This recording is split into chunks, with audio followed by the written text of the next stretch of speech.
దయచేసి ఎవరైనా చిన్నపిల్లలు ఈ వీడియో చూస్తూ ఉంటే చూడొద్దు, పెద్దలు చూడండి, పిల్లల్ని దూరంగా ఉంచండి. భారతదేశంలో పిల్లలు పుట్టని జంటల సంఖ్య ఎక్కువైపోతుంది. సో వాళ్ళకి పిల్లలు కావాలి కాబట్టి టెస్ట్ ట్యూబ్ సెంటర్లు, ఇలాంటి ఐవీఎఫ్ సెంటర్లు, ఐయుఏ సెంటర్లు దగ్గరికి వెళుతూ ఉన్నారు. ఇదే అదనుగా కొన్ని టెస్ట్ ట్యూబ్ బేబీ సెంటర్ల అకృత్యాలు బయటపడుతూ ఉన్నాయి. రీసెంట్గా మనం చూసాం సృష్టి టెస్ట్ ట్యూబ్ బేబీ సెంటర్ అరాచకాలు. వాళ్ళు చేసిన అరాచకాలు చూస్తుంటే నిజంగా మైండ్ బ్లాక్ అయిపోతుంది. వాళ్ళు బీరు బిర్యానీ ఇచ్చి బిచ్చగాళ్ళు, అంటే ఈ సికింద్రాబాద్ రైల్వే స్టేషన్ దగ్గరలో ఉన్న బిచ్చగాళ్ళ దగ్గరికి వెళ్ళి బీరు బిర్యానీ ఆఫర్ చేసి వాళ్ళ దగ్గర వీర్యం తీసుకున్నారట. అంటే ఎంత ఒళ్ళు గగురుపాటుకు గురి చేసే విషయమో మనకి అర్థమవుతోంది. అండ్ ఇంకా అంటే కొంచెం ఇబ్బందికరంగా ఉండొచ్చు, అందుకే చిన్నపిల్లల్ని చూడొద్దు అని చెప్పాను. ఈ వీడియో ఆ బిచ్చగాళ్లకు పోర్న్ వీడియోస్ చూపించి వాళ్ళకి మూడు తెప్పించి ఆ తర్వాత వీర్యం కూడా సేకరించారంట. నిజంగా చెప్పడానికి చాలా ఇబ్బందికరంగా ఉంది, కానీ తప్పట్లేదు, కొంతమందికి తెలియాలి కాబట్టి చెప్తున్న పరిస్థితి. ఎంజీ రావు గారు, ఏంటి ఈ సంస్కృతి? అసలు ఒక పిల్లాడు పుట్టిన తర్వాత వీడు మాకే పుట్టాడా లేదా అని చెప్పి డౌట్ వచ్చేంత దరిద్రమైన, ఒక రకమైన అనుమానం వచ్చేంత పరిస్థితికి ఈ టెస్ట్ ట్యూబ్ సెంటర్లు తీసుకొస్తూ ఉన్నాయి. ఎందుకు ఈ సంస్కృతి పెరుగుతోంది? దీని మీద మీ విశ్లేషణ ఏంటి? ఒక నిప్పు లేకుండా పొగ రాదు అనే ఒక సామెత మనకు ఉంటుందండి, ఒక నానుడి ఉంటుందన్నమాట. అంటే వితౌట్ ఫైర్ నో స్మోక్, అంటే ఒక పొగ వచ్చిందంటే దానికి నిప్పు ఉంటుంది.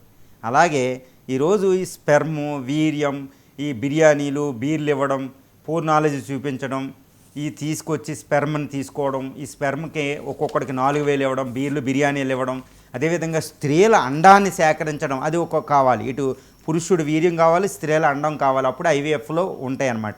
ఈ అండాన్ని సేకరణకి 25,000 ఇవ్వడం, తర్వాత ఇందులో ఇంకా విస్తుగొలిపే సంఘటనలు, ఇవన్నీ ఎందుకు వస్తున్నాయండి అంటే పిల్లలు లేని జంటలు, ఇది ఫైర్, అక్కడ నిప్పు అనమాట, దానికి ఒక స్మోక్ వస్తుంది ఇవన్నమాట. వీళ్ళు ఉంటారు పిల్లలు లేని జంటలు, పిల్లల్ని కనుక్కోవడానికి, ఎంతైనా స్పెండ్ చేయడానికి, ఏ విధంగానైనా వెళ్ళడానికి వాళ్ళు తప్పుదారులు కూడా తొక్కుతున్నారు. ఒక్కోసారి పిల్లల్ని ఎత్తుకొచ్చిన వాళ్ళ దగ్గర కొనడం కూడా జరుగుతూ ఉంటుంది అనమాట. ఎందుకంటే సరోగసీ యాక్టు, అడాప్షన్ యాక్ట్ చాలా కఠినంగా ఉంటాయి. ఎందుకంటే పిల్లల రక్షణ గవర్నమెంట్ కూడా చూడాలి కదా.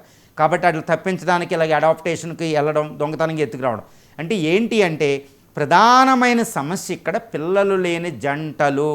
ఈరోజు భారతదేశంలో అకార్డింగ్ టు సమ్ క్యాలిక్యులేషన్స్ ఏంటంటే 2015లో 7% మందికి పిల్లలు లేరు. గుర్తుపెట్టుకోవాలి, దంపతులకు, స్త్రీలకి. ఇది 2019-20లో 12% దంపతులకు పిల్లలు లేరు. ఇప్పుడు 2025కి సుమారు మనకేంటంటే 20% మంది పెళ్ళైన వాళ్ళలో 1/5, అంటే 1/5 వంతు మందికి పిల్లలు కలగడం లేదు అనేది ప్రధాన సమస్య. ఎందుకు కలగడం లేదనేది ఒకసారి కొద్దాం.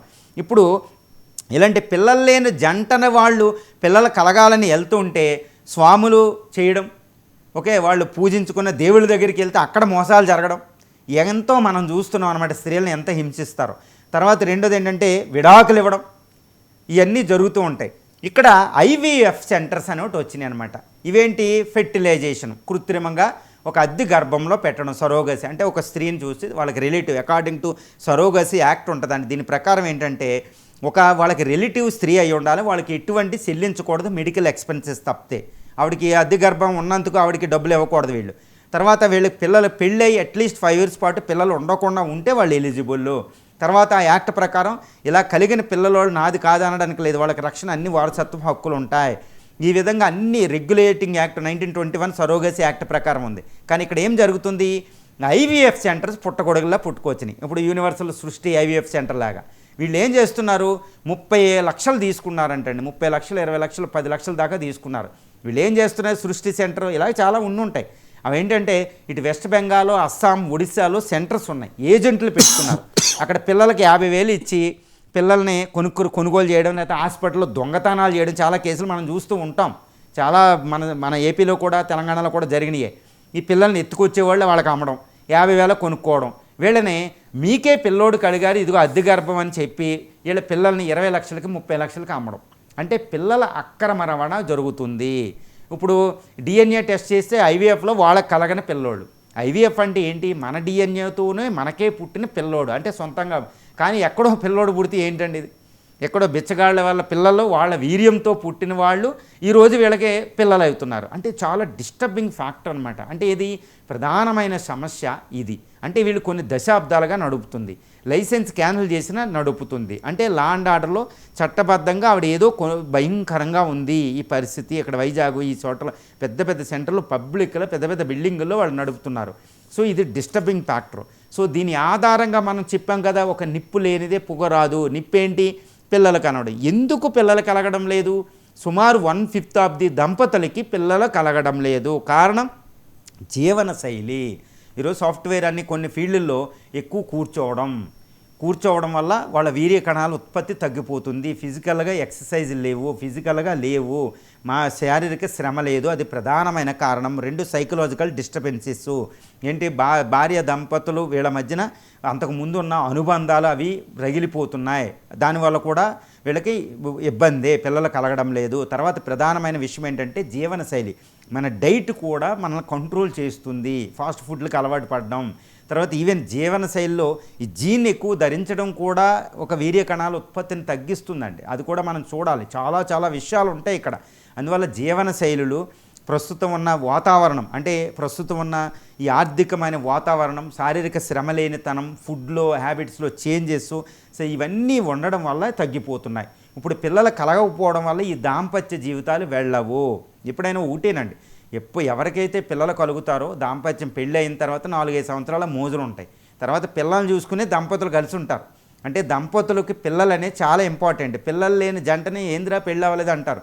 ఈ డిప్రెషన్, సైకలాజికల్ డిప్రెషన్, మొరాలిటీ కోల్పోవడం, నైతికత, ఏది నేను పిల్లలు కూడా కనకలేదని ఇతనికి సైకలాజికల్ డిస్టర్బెన్సెస్, వారసత్వం లేకపోవడం, దశరథుడే గురయ్యాడు దానికి. కాబట్టి మనం కూడా అతీతులం కాదు కదా. పిల్లలు కలగాలని కోరుకుంటారు. పిల్లలు కలగాలంటే ఈ ఐవీఎఫ్ సెంటర్ కంటే కొన్ని సంవత్సరాల పాటు జీవనశైలి ఇవన్నీ మార్చుకుంటే చాలా ఉంటాయి. మన ఫుడ్ హ్యాబిట్స్, ఈ ప్రధానమైన సమస్య అనేది ఒక సంక్షోభం అవుతుందన్నమాట. ఇప్పుడు చూడండి, ఇండియాలో 1/5 ఆఫ్ దానికి ఉదాహరణ ఏంటంటే హైదరాబాద్లో సిలుకూరు బాలాజీ దగ్గర ఒక గరుడ ప్రసాదం అంటే సుమారు 1,00,000 మంది దంపతులు హైదరాబాదులో క్యూ కట్టారు. 5 నుంచి 10 కిలోమీటర్ల ట్రాఫిక్ జామ్ అయింది. అంటే పిల్లలు లేని జంటలు ఎంతమంది ఉన్నారు హైదరాబాద్లోనే?